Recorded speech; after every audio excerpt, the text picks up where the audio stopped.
আসসালামু আলাইকুম। আজকে 23শে এপ্রিল 2025 বুধবার। মূলত সকাল, এখনই প্রায় 32 ডিগ্রির উপরে গরম চলে গেছে। আজকে সর্বোচ্চ মূলত 40 ডিগ্রির উপরে গরম যাইতে পারে। এটা হলো আমার কর্মী শাক ক্ষেত, যদিও শাকগুলো অনেক চিকন চিকন, কিনলে আমি জানি না। একটা ফুল ফুটছে দেখেন।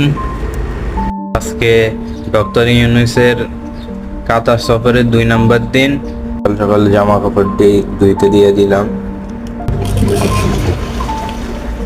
বাসার সামনে দিয়ে অনেক গাড়ি চলতে আছে, এরকমই চলে।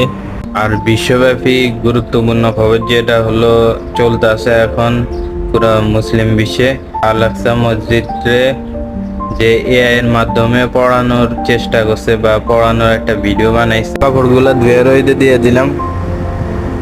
তো আজকের ভিডিও এটুকুই। সবাই ভালো থাকবেন। আল্লাহ হাফেজ।